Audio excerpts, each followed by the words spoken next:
आज 20 मार्च बुधवार, आमलकी एकादशी. सगळ्यांना एकादशीच्या शुभेच्छा.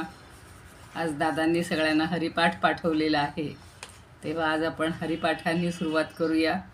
ज्ञानदेवांची सर्वोत्तम कलाकृती, म्हणजे ज्यांना ज्ञानदेवी ऐकायला वाचायला वेळ नाही, समजत नाही, अमृतानुभव तर डोक्यावरूनच जातो. सांगदेव पासष्टी म्हणजे काय माहिती नाही, अभ्यासही केलेला असला तरी त्यातलं गम्य समजून घ्यायला आपल्याला खूप कष्ट पडतात. आणि त्याहीपेक्षा अभंग भरपूर आहेत ज्ञानदेवांचे. पण तसेच हरिपाठ म्हणजे सगळ्यात थोडक्यात सांगितलेलं सगळं जीवनाचं सार. तर ते आपण आज आता थोडीशी सुरुवात करूया आणि प्रार्थनेनं सगळ्यांना शुभेच्छा देऊन प्रार्थनेनं सुरुवात करूया. जे नवीन कुणी आलेले असतील त्यांचं स्वागत, अभिनंदन. अलंकापुरी पुण्यभूमी पवित्र, तिथे नांदतो ज्ञान राजा सुपात्र. तया आठविता महापुण्यराशी, नमस्कार साष्टांग श्री ज्ञानेश्वरासी. वेदान वेद विदामहो पशुमुखात, प्रोच्चार्य सर्वे स्मिताः. कृत्वा लौकिक भित्तिका प्रचलनं, योगी समुद्बोधितः. गीता ज्ञानमलौकिकं प्रकटितं, विश्वाय शान्तिप्रदं. वन्दे तं करुणाकरं प्रभुवरं, श्री संत ज्ञानेश्वरं. श्री संत ज्ञानेश्वरं. ज्ञानेश्वर महाराज की जय. पंढरीनाथ भगवान की जय. आत्ताच दासबोधातलं टोणपसिद्ध प्रकरण किंवा तो समास ऐकला सुहासदादांच्या तोंडून, आणि त्याच्यामध्ये एक छान त्यांनी थोडक्यात सांगितलं. तो एक तुम्ही सगळ्यांनी ऐकला असेल की या जगात साम्यता कुठंच नाही. सृष्टीमध्ये सगळी विविधता आहे, आणि जे साम्यवादी लोक आहेत त्यांच्यानुसार जगात साम्यता आणायची म्हणलं तर अतिशय कठीण आहे. उंच लोकांचे काय पाय कापायचे का, बुटक्या लोकांना काय पाय जोडायचे का, काळ्यांना गोरं करायचं का, गोऱ्यांना काळं करायचं का. मला ही विधानं त्यांची पटली, पण एवढ्यासाठीच आपल्याला ज्ञानदेवी, भगवद्गीता, दासबोध आणि आता आपण हरिपाठाची एक ओवी घेणार आहोत. तर सगळ्यामध्ये विविधता आहे ही कबूलच आहे, पण सर्वांमध्ये एकच परमेश्वर आहे, एकच परमात्मा आहे, एकच आत्मतत्व आहे. ही जी दृष्टी आहे ती आपल्याला हे ग्रंथ सांगतायत, आणि ती ज्याला समजत नाही तो टोणप. त्याच्यापेक्षा आपण सिद्ध व्हायचे, म्हणजे बद्ध, मुमुक्षू आणि सिद्धाकडे वाटचाल करायची आहे. तर सुरुवातीला आता आपण एवढी मोठी ज्ञानदेवी 18व्या अध्यायापर्यंत आलेले आहोत. भगवंताची आपल्यावर कृपा आहे. ज्ञानदेवानी नक्कीच आपल्यावर वरदहस्त ठेवलेलं आहे. त्यामुळं आपण ज्ञानदेवी ऐकल्यानंतर हरिपाठाकडे जाऊयात. आज एक सुरुवातीची ओवी म्हणा किंवा सुरुवातीचं जे आहे म्हणणं ते म्हणूयात. आज एकादशी पण आहे. भगवद्गीता तर सगळ्यांनी म्हणलीच असेल, पण मी पण उद्याला जो एक परवा श्लोक म्हणणार आहे, मनाचा श्लोक, तिथे हीच ओवी पहिल्यांदा घेतलेली होती. देवाची ये द्वारी उभा क्षण भरी, तेणे मुक्तिचारी साधी येल्या. हरिमुखे म्हणा, हरिमुखे म्हणा, पुण्याची गणना कोण करी. असोनी संसारी जिव्हे वेगू करी, वेदशास्त्रे उभारी बाह्या सदा. ज्ञानदेव म्हणे व्यासांची या खुणे, द्वारकेचे राणे पांडवान घरी. अगदी पहिलं तर देवाची या द्वारी उभा क्षणभरी.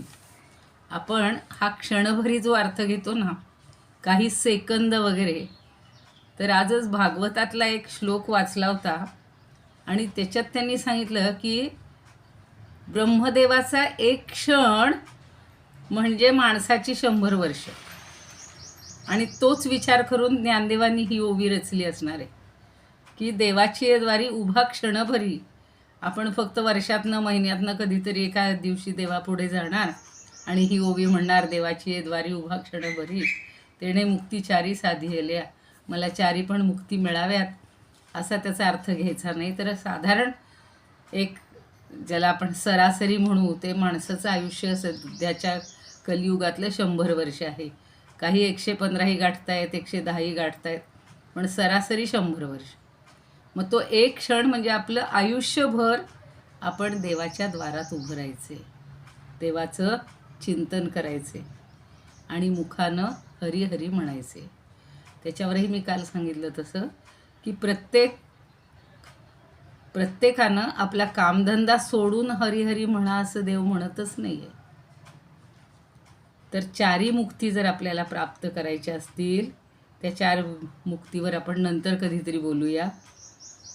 सायुज्यता, समीपता, सगळ्या ज्या आहेत त्या, स्वरूपता. तर त्या मुक्ती प्राप्त होण्यासाठी आपल्याला देवाच्या द्वारी उभं राहून क्षणभर त्याला ह्या 4 मुक्ती प्राप्त मिळत होतील. आणि त्यासाठी त्यानं काय म्हणायचे, हरिमुखे म्हणा, हरिमुखे म्हणा. हरी हरी हरी हरी किती सोपा आहे, एक शब्द एवढासा छोटासा आहे, मग त्याच्या पुण्याची गणना कुठेच होणार नाही आहे. परवा एक कथा सांगितली मला वाटतं मी. एक स्त्री होती आणि ती सगळं वाईट वाईट वाईट वाईट बोलायची, सगळं वाईट बोलायची. पण झोपेतनं उठल्यानंतर एकदा फक्त ती श्रीराम म्हणायची आणि कधीतरी दिवसभरात संध्याकाळच्या वेळेला अजून एकदा श्रीराम म्हणायची. यमाच्या दरबारात तिला जेव्हा नेलं गेलं, म्हणजे तिचा मृत्यू झाला, तर सगळे यमाचे जे हे असतात सेवक, ते म्हणतात की हिनं आयुष्यभर आणि बाकी सगळी वाईट कर्म ती करायची, वाईट वाईट वाईट, अगदी त्याचं उच्चार करू नये एवढी. तर यमानी सांगितलं, म्हणजे ते सैनिक सगळे फटकारे मारायला लागले. ते यम म्हणतो, जरा थांबा, तिला फटकारे मारू नका, तिच्या पापापेक्षा पुण्य अधिक आहे. का तर तिनं नियमित 2 वेळेला तरी श्रीराम म्हटलेलं आहे. आणि त्यामुळं पुण्य जरी संख्येनं कमी असलं, हां, ती असे भाताचे 4 शीतं टाकताना म्हणायची श्रीराम श्रीराम श्रीराम. त्यामुळं ती जी शीतं ती रामरूपानं तिथं तिला फटके मारताना मध्ये मध्ये आड येत आहेत. त्यामुळे त्यांना ती शिक्षाच तिला देता येत नाही. इतकं महत्त्व आहे बघा हरिमुखे म्हणा. पण फक्त मग आपल्या पुण्याची गणना कोण करीत, तो बसलाय करायला. आणि आपण संसारात राहूनसुद्धा हरिनामाचा अधिकाधिक छंद लावावा. जिव्हे वेगू करू, म्हणजे काय, आपल्या जिव्हेला वेग करायचा आहे, तिला सवय करायची आहे. नामस्मरणासारखं दुसरं साधनच नाही. आणि वेदशास्त्रे उभारी बाह्य सदा. वेदशास्त्र ही सगळी उभारून, म्हणजे अगदी हात हे करून सांगत असतात की तुम्ही हरिमुखे म्हणा, हरिमुखे म्हणा. कारण व्यासांनी काय म्हणलेलं आहे, ज्ञानदेव म्हणे व्यासाची या खुणे. व्यासांनी स्वतःच्या अनुभवानं सगळ्या खुणा सांगितलेल्या आणि त्यानुसार त्यांनीही साधना केली होती. अहो, सोपं आहे का? 4 वेद, 18 पुराणं, महाभारत, सगळे ग्रंथ एवढे रचले ज्यांनी, आणि भागवताची रचना ही शेवटी केलेली आहे. तर एवढी साधना केल्यामुळं द्वारकेचा राणा पांडवांच्या घरी होता. त्याला त्यांचं कौतुक वाटायचं, त्यांच्याबद्दल प्रेम वाटायचं. आणि म्हणून हा द्वारकेचा राणा या अर्जुनावर इतका बेहद्द खुश झालेला आहे की 18 अध्यायापर्यंत आपण आलेले आहोत. अजूनही अर्जुनाच्या मनात काही शंका येत आहेत. आपण 68पर्यंत ओव्या घेतलेल्या होत्या, उरलेल्या आज बघूयात. पुन्हा एकदा 68वी ओवी एकदा पुनरावृत्ती करते. दादांनी मला संधी दिली एकादशीच्या निमित्तानं, एक का होईना ओवी म्हणण्याची संधी आहे, आणि तुम्ही सगळ्यांनी ऐकली. त्या ज्ञानदेवांना पुन्हा एकदा आपण विनवणी करूया की अशीच आम्हाला ऐकत राहण्याची आणि आमच्या जिव्हेला असं वळण लागण्याची संधी दे बाबा, बुद्धी दे, आणि आमच्या या जन्माचं, मनुष्य जन्माचं सार्थक करावं. कारण बघा, सतत कर्म करतच राहतो. म्हणून 68वी ओवी तशीच होती, कर्मी हा ठावोवरी, आहाती बहुवा अवसरी, आता कर्मठा कैवारी, मोक्षाची हे इकडे मोक्षच आहे. ज्ञानदेवांच्या सगळ्या ग्रंथांमध्ये अगदी सार रूपानं जे सांगितलं ते आपल्याला हरिपाठात मिळतं. तोच धागा इथे आहे बघा, की कर्माच्या ठिकाणी, ठाईवरी म्हणजे कर्माच्या ठिकाणी,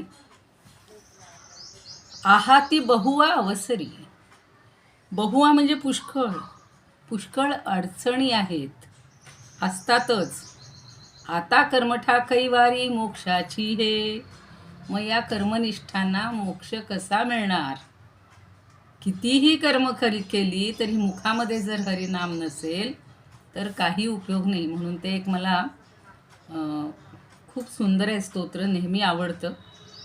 मधुरम मधुरेभ्योपि मंगलेभ्योपि मंगलम, पावनं पावनेभ्योपि हरेर्नामैव केवलम. खूप सुंदर, की सगळ्या मंगल गोष्टीपेक्षा मंगल आणि पावन गोष्टींमधलं पावन असं जर काय असेल तर हे हरिनाम आहे. आणि म्हणून नुसती कृती करून, नुसतं कर्म करून आपण उलट कधी कधी अडचणीतच येतो. साधी गोष्ट आहे बघा. आता तुम्ही म्हणाल की असं कधी असतं का? पण आता त्या प्रवासामध्ये अखंड प्रवास, त्या मुलाला म्हणजे अगदी एक एक ठिकाणं गाठायची जी हे असायची, आणि असाच आम्ही संध्याकाळचा प्रवास येताना परतीचा करत होतो. त्याला असं वाटलं की जास्तीत जास्त ठिकाण्यावर जायला पाहिजे, म्हणजे आपल्याला पुन्हा इथं तो म्हणला होता सोमवारी. म्हणलं नाही, मला सोमवारी 11 वाजताचा क्लास घ्यायचा. तर मग म्हणे रविवारला पोचायचं असेल तर आपल्याला फास्टमध्ये जायला पाहिजे. जाताना ज्या मार्गाने गेलो होतो अगदी ते ठिकाण दावणगिरी जवळ आलं आहे बरं का, समोर आलं आहे. आणि त्याला संभ्रम झाला. आणि हा गुगल बाबा तर असा दाखवतो ना, डावीकडे न जाता तो उजवीकडे दाखवायला लागला. तो म्हणला काही नको त्याच्या उजव्या बाजूला जायला, आपल्याला कळते ना डावीकडं डायरेक्शन आहे. आणि डावीकडे वळालो. मोठा रस्ता लागला, बंगलोर पुणे, पुणे बंगलोर हायवे लागला. पण त्याच्या मनामध्ये संभ्रम आला की आता म्हणला हा काहीतरी आपण गडबडलो. म्हणून त्यानं पुन्हा 5-7 किलोमीटर खालनं सर्व्हिस रोडनं गाडी आणली आणि जिथं तो वळा सांगत होता तिथं गेलो. तिथून गेल्यानंतर त्याच्या लक्षात आलं की नाही, आपण त्या रस्त्याला बरोबर गेलो होतो. तर तो म्हणला आई आता काय करायचं? म्हणलं काही नाही, मी मनात रामरक्षा सुरू केलेली आहे आधीच, तुझा हा सगळा गडबड गोंधळ चालू देत म्हटलं. मग उरलेले पुढचे जे काय 5-10 श्लोक होते रामरक्षेचे ते तिघांनी मिळून म्हणत राहिलो. आणि त्याला पुणेचा बोर्ड मोठा दिसला. मग त्याच्या जीवात जीव आला. तुम्ही म्हणाल हे काय एवढंसं सांगतायत ताई तुम्ही? पण असं रोजच्या जीवनात सुद्धा घडतं की कधी कधी आपण खरंच फक्त एकच ध्येय धरून बसलो, फक्त फिरणं, फक्त काम करणं, तर नाही. तुम्हाला प्रत्येक ठिकाणी त्या भगवंताचं, आणि मी असे हरिपाठही घेऊन गेलेले होते, मनाचे श्लोकही घेऊन गेले होते, त्यांचं काही चालू देत, आपण आपलं समोर घेऊन काहीतरी भागवत घेऊन गेले होते मुख्य. तर चला प्रवासात भागवत तरी वाचून गेले. हे सांगायचा उद्देश हा की सतत आपल्या मनामध्ये भगवंताचं स्मरण असलंच पाहिजे, चिंतन असलंच पाहिजे. तो बरोबर सगळे मार्ग आपल्याला दाखवतो. म्हणून कर्मनिष्ठांना, केवळ कर्मनिष्ठ जे आहेत त्यांना मोक्ष कसा मिळणार? थोडीशी ट्रॅकपासून बाहेर गेली असेल तर ज्ञानदेवांनी आणि तुम्ही मला क्षमा करावी. आता पुढच्या ओवीमध्ये काय सांगतात बघा. तरी फिटो कर्माचा पांगू, की जो अवघाची त्यागू, आदरी जो अव्यंगू, संन्यासू तो. आता हा कर्माचा पांग आपण म्हणतो की नाही, आईचे पांग कधी फिटत नाही. तर ही कर्माविषयीची जी भावना आहे, वासना आहे, ही नष्ट व्हावी, की जो अवघाची त्यागू, तो पूर्णपणे त्याचा त्याग करावा, की ती कर्मत्याग करून आदरी जो अव्यंगू, अव्यंग म्हणजे ज्याच्यामध्ये काहीही दोष नाही अशी निर्मळ किंवा स्वच्छ आनंददायी असं काय आहे, संन्यासू जो. कर्मनिष्ठ राहण्यापेक्षा तो कर्मसन्यास बरा. हे अर्जुनाच्या मनातले सगळे आता विचार ज्ञानदेव आपल्या इथं प्रगट करतायत, की कर्माविषयीची वासना नष्ट व्हावी, कर्मत्याग करून जो निर्मळ आनंददायी असा कर्मसन्यास आहे त्याचा आदर करावा. म्हणजे आता कर्मत्याग आणि कर्मसन्यास या दोन विषयांवर सुरुवात होणार आहे या अध्यायाची आणि त्याची इथे बीज पेरली जात आहेत. आता नेमकं काय आहे 18वा अध्याय? एकच अध्यायी सगळी गीता आहे म्हणजे काय आहे? आणि सुरुवातीलाच ही मनात अर्जुनाच्या शंका आलेली आहे की नुसतं कर्म करून किंवा कर्मनिष्ठ होऊन मोक्ष कसा मिळणार आहे? मग ती काय कल्पना आहे ती आता मला सांगा असं तो पुढे म्हणणार आहे. म्हणून ही आता ज्ञानदेव थोडीशी आपली मनाची आणि आपल्या विचारांची तयारी करतायत. पुन्हा एकदा बघा. तरी फिटो कर्माचा पांगू की जो अवघाची त्यागू आदरी जो अव्यंगू संन्यासू तो. म्हणजे हा पांगू म्हणजे दैन्य, तर कर्माचं दैन्य फिटून आणि त्याचा सर्व त्याग करून अव्यंग असा म्हणजे ज्याच्यामध्ये दोष नाही असा जो कर्मसन्यास आहे त्याचा आदर करावा. कर्मसन्यास म्हणजे पुन्हा अजून आपल्याला शिकणार आहोत आता त्याग आणि संन्यास. पण मनामध्ये संन्यास म्हणजे काय येतो हो? की संसारापासून दूर गेलेला, ती भगवी वस्त्रे परिधान केलेला आणि कशामध्ये लिप्त नसलेला असा तो संन्यासी. आणि कर्माचा संन्यास म्हणजे कसा घ्यायचा अशी मनामध्ये शंका येईल. पण तो कर्माचा संन्यास त्याचा आदर करावा असं आत्ता इथे सांगतायत. आत्ता फक्त मनाची एवढीच तयारी ठेवा की कर्मसन्यास आणि कर्मत्याग या दोन गोष्टी आपल्याला समजून घ्यायच्या. कर्मबाधेची कही जेथ भयाची गोष्टी नाही तेथ आत्मज्ञान जीही स्वाधीन होय. कारण काय म्हणतायत की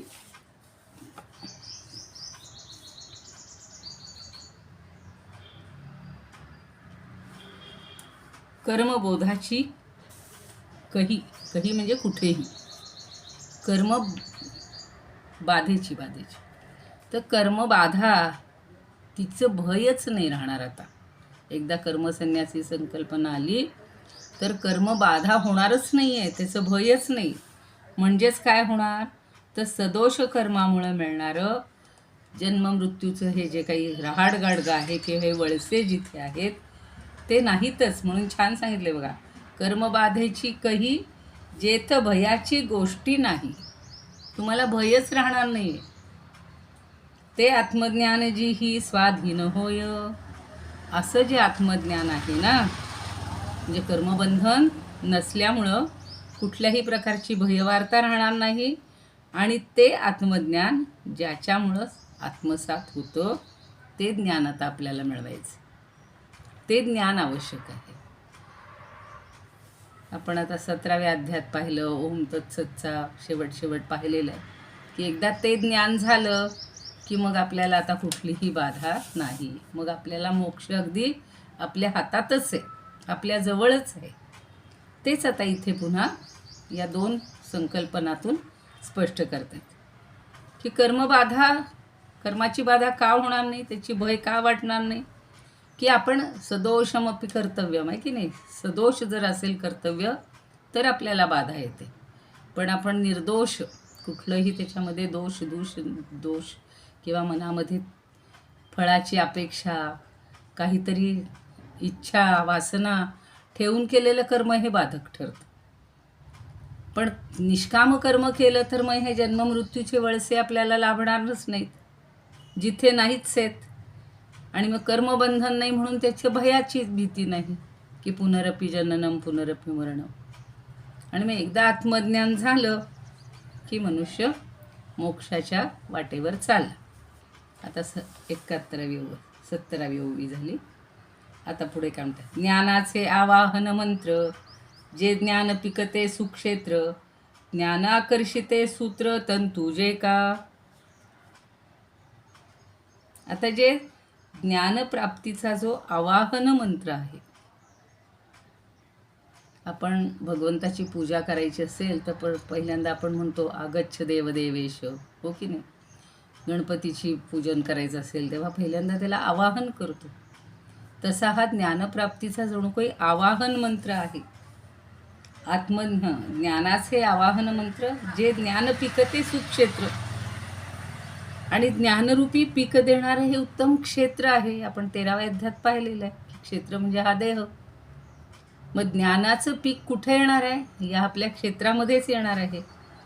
आणि ते ज्ञानाला आकर्षित करणारे सूत्रतंतूच आहे. ज्ञानाकर्षिते सूत्रतंतू जे का, ते जणू काही सूत्रतंतूच आहेत, किंवा सूत्र देणारा हा म्हणजे ज्ञान देणारा हा जणू काही धागाच आहे. ज्ञानाला आकर्षित करणारा हा सूत्रतंतू आहे किंवा धागा आहे असं म्हटले.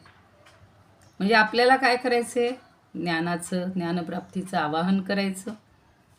ज्ञानरूपी पीक ज्या उत्तम शेतात येणार आहे, त्या शेतामध्ये किंवा तेच उत्तम क्षेत्र आहे, आणि ज्ञानाला आकर्षित करणारा तंतू धागासुद्धा तिथेच आहे.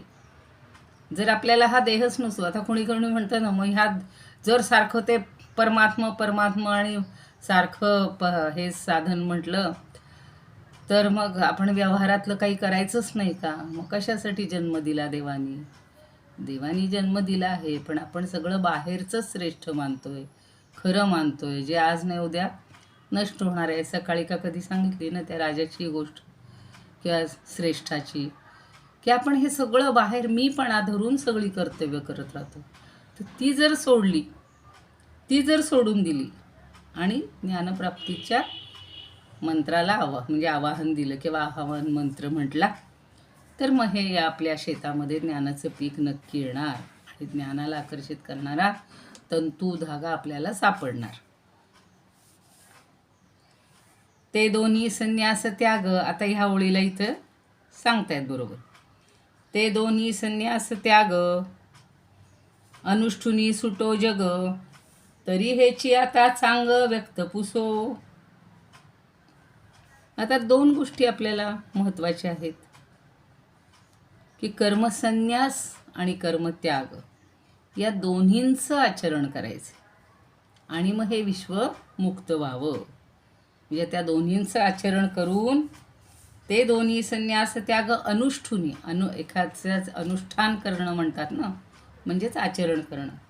आणि मग सुटो जग, मग या जगाबद्दलचं जे काही आकर्षण आहे, मी पण आहे, आपल्याला हाव आहे, ती सगळी सुटो जग, तरी ह्याची आता चांग व्यक्त पुसो.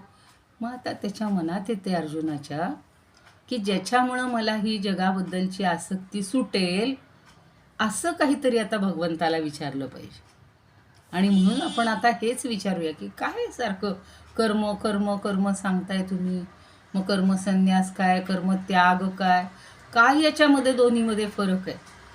एखाद्याला वाटते त्याग म्हणजे कामाचा पूर्ण त्याग करायचा कर्माचा, आणि संन्यास म्हणजे कर्मापासून संन्यास घ्यायचा, कर्माच्या नादी लागायचंच नाही, आसक्ती ठेवायचीच नाही, पण करायचंच नाही असं वाटायला नको. म्हणून आता आपण काय करूया, भगवंतालाच या दोन्ही गोष्टी विचारूया. असं त्यानं प्रश्न म्हणजे मनामध्ये विचार केला अर्जुनानी. आणि मग भगवंताला प्रश्न काय विचारायचा ती जुळवतो करतोय आता. पाहता, तरी ह्याची आता चांग व्यक्त पुसो. आता त्याला अगदी व्यक्त डायरेक्टच विचारूया, काय मनामध्ये आपल्या खतखत ठेवायची, नेमकं काय करायचं, नेमकं काय करायचं. कधी कधी आपल्या मनात सुद्धा असे प्रश्न येतात बरं का, कोणाला तरी विचारावं, पण आपण परत नको बाबा, लोक म्हणतील एवढे यांना कळत नाही. पण आपल्याला अज्ञान आहे, माहिती नाही, तर विचारायला काय हरकत आहे. मग अर्जुनसुद्धा आता एवढ्या 18व्या अध्यायापर्यंत पोहोचला आहे. खरं म्हणजे सगळं सांगितलं, ओम तत्सत इति निर्देश होतो, निर्देश झाला. तिथंच जर समजून घेतलं असतं तर लगेच उठला असता, युद्धाला लागला असता, पण तसं नाही ना. अजूनही त्याच्या मनात येते की नेमके संन्यास आणि त्याग आहे, एकदा समजून तर घेऊया. ऐसे म्हणून पार्थे त्याग संन्यास व्यवस्थे, रूप होवावया जेथे प्रश्न केला. आणि म्हणून अर्जुनानं मनाशी असा विचार केला की कर्मत्याग आणि कर्मसन्यास या दोन्ही शब्दांची व्याख्या समजून आता घेतली पाहिजे. आणि त्यासाठी प्रश्न केला की नेमकं ह्यातला काय फरक आहे बाबा, संन्यास म्हणजे काय आणि त्याग म्हणजे काय. रूप होवाय म्हणजे त्याचं क्लिअर एकदा सगळं चित्र डोळ्यासमोर दिसलं पाहिजे. आत्ताच त्या दादांनी सांगितलं की डोळ्यासमोर जे दिसतंय ते आपण खरं मानतो, आणि जे नाहीच दिसत त्याच्याबद्दल काय कल्पना करणार. पूर्वी बघा असे काल्पनिक प्रश्न असायचे की नाही, मला पंख असते तर, म्हणजे आपण अशी कल्पना करणार आणि मग आपण काय काय लिहिणार आणि मग काय काय करणार त्याच्यावर लिहित बसायचं. मी पंतप्रधान झालो तर, असे पण असायचे बरं का. तसं आता इथं नेमकं अशा कल्पना करून काय उपयोग आहे. प्रत्यक्ष काय आहे ते आपण आता भगवंताला विचारूया. म्हणून रूप होवाया जेथे प्रश्न केला. आता त्याच्यासाठी त्यांनी हा प्रश्न विचारलेला आहे किंवा प्रश्न करायचं ठरवलेलं आहे. तेथ प्रत्युत्तरे बोली श्रीकृष्ण ते चावळली तया व्यक्ती झाली अष्टादशा. मग या 18व्या अध्यायात नेमकं काय झालंय तर तेथ प्रत्युत्तरे बोली. आता त्याचं उत्तर देण्यासाठी भगवान श्रीकृष्णे जे चावळली म्हणजे त्याला प्रवृत्त केलेलं श्रीकृष्णानं सविस्तरपणे इथं व्यक्त केलेलं आहे. तया व्यक्ती झाली अष्टादशी. जे सविस्तर आता सांगणार आहेत ते म्हणजे हा 18वा अध्याय आहे. फक्त 2 शब्दावर हा अध्याय आता सगळा पुढे जाणार आहे सविस्तरपणे.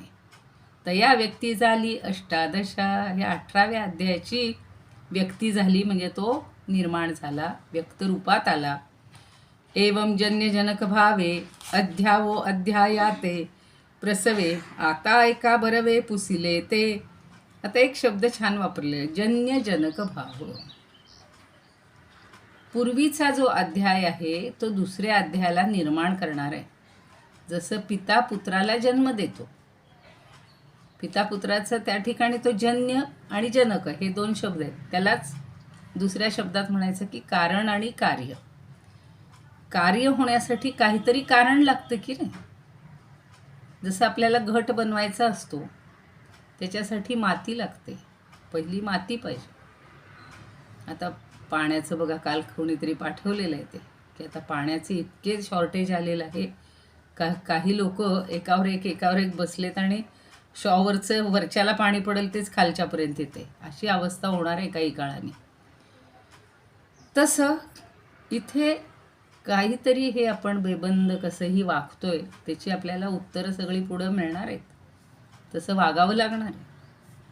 मग ती माती नुसती असून चालेल का? हो नाही, त्याला थोडंसं पाणी लागतं, त्याला तो कुंभार लागतो, त्याला एक चाक लागतं, त्याला एक तो दांडा असतो, ते सगळं लागतं.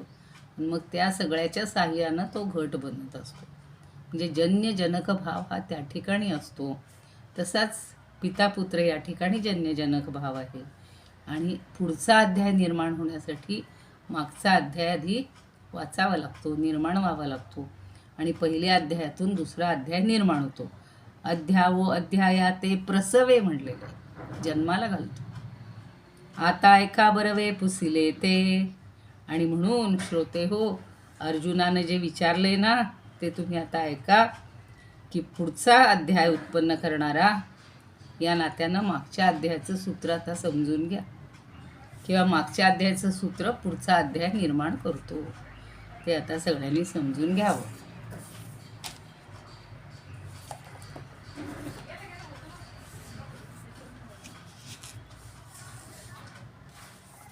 कर्मा माझी विघ्न एवढे दारुण, कर्मठा कोठून मग मोक्ष. म्हणून कर्मांचा फिटावया पांग, केला जावो त्याग पूर्णत्वे. पूर्ण त्याग व्हायला पाहिजे. स्वीकारीला जावो सुखे हा संन्यास, दोष औषधास नुरे जेथे. नुरे जेथे जन्म मरणाची भीती, होय आत्मप्राप्ती जेणे योगे. जे का आत्मज्ञाना बोलावी ते मंत्र, होती जे सुक्षेत्र ज्ञानपिका. ज्ञानपिका म्हणजे ज्ञानाचं पीक येण्यासाठी हे क्षेत्र व्हायला लागतं. आणि आत्मज्ञाना घ्यावया ओढून, होती जे साधन सूत्र तंतू. ऐसे त्याग आणि संन्यास हे दोन्ही, सुखे आचरोनी मिळे युक्ती मिळे मुक्ती. फक्त एकच नाही चालणार, त्यागही चालणार नाही, त्याच्या जोडीला संन्यासही हवे. आणि तो आता इतका छान सांगणार आहेत. 18व्या अध्यायात पहिला श्लोक सुरू झाला की तिथेच तो प्रश्न सुरू आहे आणि त्याची उत्तरं सुरू आहेत. तरी आता तेच पुसावे देवाते, ऐसे मनी पार्थे योजोनिया. आपण सुद्धा बघा अशी जुळवाजुळव करतो, काय विचारता येईल, कसा प्रश्न थोडक्यात कसा विचारता येईल, आपली खूप मोठी शंका असते. त्याग संन्यासाचे व्हावे स्पष्ट ज्ञान, म्हणून तो प्रश्न करी जेव्हा, तेव्हा तया लागी द्यावया उत्तर. देवशारंधर बोलिले जे, तोची 18वा अध्याय हा जाणा. एक आत्मज्ञाना दाखविला. पुढचं, स्वयसा जन्य जनक संबंध दाविला विशद अध्यायांचा. म्हणजे जन्यजनक भाव म्हणजे एकातून दुसरी वस्तू निर्माण होणं. जसं आता महिला रोज सगळा कच्चा माल घेतात, भाजी असते, मग ती निवडायची, मग ती धुवायची, सगळं छान, आणि मग फोडणीला टाकून सगळं त्याला मसाला घातला की ती जी कच्ची भाजी असते त्याच्यातनं एक छान चवदार भाजी तयार होते. जन्यजनक. भाकरी करायची असेल तर भाकरीचं पीठ घेतील, त्यात पाणी घालून मळून बिळून सगळं तापून छान भाकरी करतील. म्हणजे पहिलं पिठाचं रूप वेगळं होतं, आधी ज्वारी असते वेगळी, नंतर त्याचं पिठात रूपांतर, नंतर त्याचं भाकरीत रूपांतर किंवा पोळीमध्ये रूपांतर. हे सगळं एकातनं एक जे निर्माण होतं, कर्मामध्ये असेल किंवा ज्ञानामध्ये असेल, तर हा सगळा जन्यजनक भाव दाविला विशद अध्यायांचा. आणि म्हणून तो म्हणतो, तरी आता एका तोची प्रश्न भला, पार्थे जो पुसिला श्रीहरीसी. अहो 17व्या अध्यायाखेर, सांगोनी साचार ब्रह्मनाम. आता पुढं सांगताय,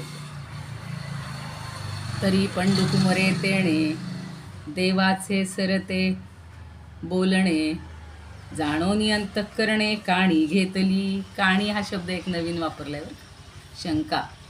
मनामध्ये त्याच्या अशी शंका आलेली आहे. काय आली आहे बघा,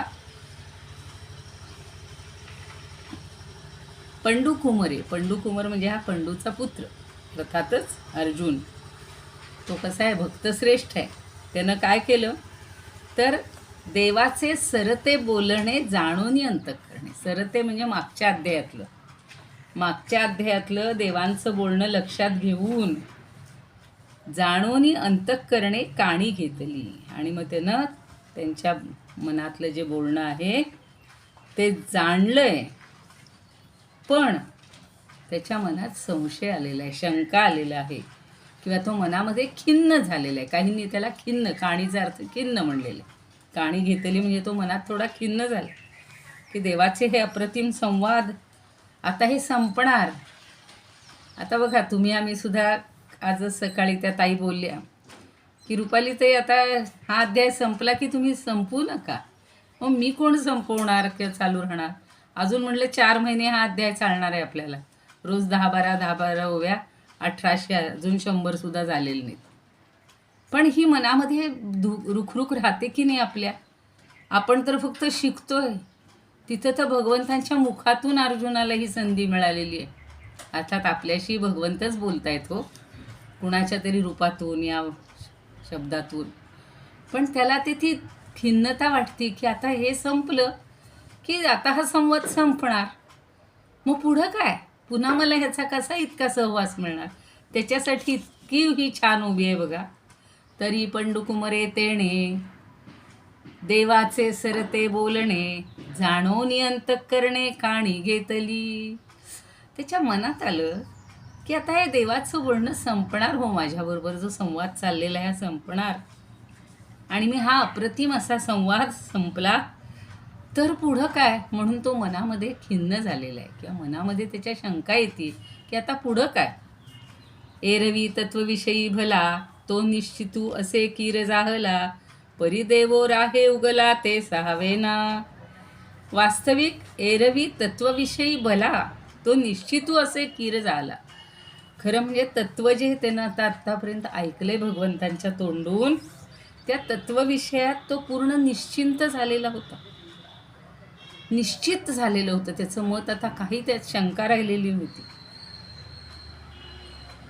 तो निश्चित असे कीर पूर्णपणे तो निश्चिंत झालेला होता, किंवा ते ज्ञान त्याचं निश्चित झालेलं होतं. परिदेवो राहे उगला ते सहावेना. पण आता इथून पुढं देव माझ्याशी बोलणार नाही, ह्या विचारानं त्याच्या मनामध्ये खिन्नता आली, आणि ते त्याला सहावेना, ते त्याला सहन होईना. तुमची आमची अशीच अवस्था होणार आहे. मला सुद्धा सारखं 8-10 दिवस गावाला गेले, म्हणलं आयुष्यात पहिल्यांदा 10 दिवस 8 दिवस सुट्टी मिळाली. म्हणजे सुट्टी घेतली. सतत ते ज्ञानदेवांच्या, सतत त्या ओव्यांच्या, सतत त्या विचारांच्या याच्यात ओघात राहावं. कारण दासबोध वगैरे ऐकता येत होतं, पण हे मलाच बोलायचं होतं आणि मी गप्प झालेली होती. पण हे सहन होत नाही. तशीच अर्जुनाची अवस्था झालेली आहे.